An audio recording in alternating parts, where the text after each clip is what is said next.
Okay, I opened up a specific data set here so I can show you how to run your descriptive statistics for your first assignment. And this data set has 4 variables in it. The first one is an individual's biological sex, 0, 1, and 1 being 0 is a male and 1 being female, so I call it female. One's academic performance. And this variable is a scale variable, or in our terminology, it's an interval ratio or continuous variable. We have smoking trajectories. This probably would be better off as ordinal because it goes from lower to higher level. And this last one is depressive symptoms, which is also a continuous variable. So go to the data view, and these are what the data look like. So let's go ahead and just run some descriptives. I had mentioned that to run frequency distribution, you go under the Analysis tab, go under Descriptive Statistics, go to Frequencies, and click. For any of the categorical variables, which could be the nominal ones, such as a person's sex, or an ordinal variable, such as smoking trajectories, I can do frequency distributions with them. I'll ask for a chart of some sort. I don't like those really stem leaf plots that they have in your textbook, and somebody asked me about that. Yes, the textbook does. I forgot the author discusses those a lot, and they're okay. Ultimately, you just want to see what the distribution looks like. Of course, that wouldn't count for these anyway. Those are more for interval ratio variables, so that's not why they're not displayed here. But as somebody had asked me about them, just use them just to better understand the distribution. But for a nominal variable, we'll do a bar chart. Nominal or ordinal, both of which are categorical variables, we'll do a bar chart. Click continue, and OK. And here we get frequency distributions and our bar charts for these 2 variables. You'll notice that the bars do not touch in bar charts. That's a characteristic of a bar chart. You will also notice that we have valid and percentage. These are almost the same since there's only one missing person for an individual sex. You always use valid percentage. I'm not as interested in the missing values. Similarly, here they're very close because there's only one person with a missing value on this smoking trajectory variable. So you have your frequencies and your percentages of each level of that variable. And you have your bars. Okay? That's a bar chart. For the means and standard deviations, you'll be doing that for the variables with the rulers by them. Those are the continuous variables, whatever you want to call them, continuous, interval ratio. Sometimes they can also be discrete variables that are countable. Like in some cases, there's only like a couple of countable levels to one of the variables. So let's go to Analyze, go back to Descriptive Statistics. This time with 2 options. We have either Descriptives or Explore. They're a little bit different. Explore gives you more information than Descriptives. When you need just a mean and standard deviation, you go to Descriptives. Click both of the ones you want. If you hold the Control key, you can select whichever ones your mouse is over, your cursor is over at the time. Send those to the right side here. Any interesting options? We've got the standard deviation. We want that. We want the mean. We really don't need minimum or maximum. If you want them, you can. We don't need the range, skewness, or kurtosis. Those are characteristics of the distribution. And we hit continue. We hit OK. And we get in one easy table, you get the mean and the standard deviation for each variable. So that's pretty simple. However, we need figures for this. A couple ways you can do that. You can go under the the Explore tab and ask for that. So we're going to select variables that we're interested in again. Oops, we don't want that one, we want this. Hit Control, there you go.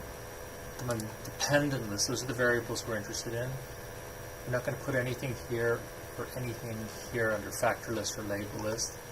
We're going to go under statistics again and make sure we have what we need. We don't really need any of these other values. Go into plots. We don't want a stem leaf plot unless you like those. I think they're kind of ugly. Just use a histogram instead. I'm not asking for any test of normality at this point. You could do those as well. We'll do that a little later. Hit continue, hit OK. Now you get a whole bunch of additional information. You get the mean, you get a confidence interval. A confidence interval is an interval that allows us to determine whether the sample comes from the population or not. So we would say, even though this value has a mean of 2.66, there's a 95% chance that the true population mean, which is not necessarily 2.66, will fall between 2.61 and 2.72. So that's a pretty nice range right there to find our mean. We have a trim mean where we cut off the top 5% and lowest 5% to get the median, the variance, the standard deviation, minimum, maximum, interquartile range, all that good stuff, and skewness and kurtosis. So if something is skewed, it can be skewed to the right or it can be skewed to the left, and we'll be covering all these issues later. But if it's skewed to the right, it means you have some large values. Some people have some very large values in whatever your variable is, like here it's in how well you did in school. If it's negative, you'll have some very small values. Kurtosis tells you how thick the distribution is or how thin it is. So you get all these really good values here, and you get a histogram. You get a histogram here. A histogram, see the bars touch one another, and this looks quite normal. So it looks kind of like a bell, more or less. You also get this chart called a box whisker plot. So this box represents the interquartile range, the difference between the third quartile and the first quartile. And it looks like the median is... does it show the median? Let's see. Does this... Yeah, it does show the median. The median must be 3 here. So let's see what the median is first. It is 3, so that's why you can see that it's right here, and it's also at the third quartile. It's a little thicker. The line's a little thicker, and you have these two whiskers, and you're asked to calculate this in your textbook, and I want you to know how to do this. I'm going to have to show you how I calculated it in a separate video. But essentially, this value here is calculated by taking 1/3. So you take the third quartile and add 1/3 of the interquartile range. So it's 1/3. 1.5 times the interquartile range. You find that value. That's called your upper something. Well, it's the, I forgot the name, the exact name of the value. Let me see if I remember it. Hold on. It's funny. It's your upper fence. Sorry, this is your up. You have something called an upper fence, and you have a lower fence. And you take the first value that's inside whatever that fence value is, and that's called the upper inside value. And you take the first value that's inside that lower fence, and that's called your lower inside value. And that's where these whiskers are drawn. Okay, and then you have these lines going to these points. Actually, these are the whiskers that go to these points here. And then any value outside of that, either above or below that line, would be considered an outlier. So there are no outliers here. The histogram for depressive symptoms looks a little bit more like a common histogram you'll see. You'll notice that the distribution is more heavily weighted at lower levels. People are not everybody's depressed. You'll also see that there's a skew to the right. This is what a skew looks like. I mean, there's somebody who has a very high level of depressive symptoms, somewhere close to 60, so this person's really in danger, I guess, of serious depression.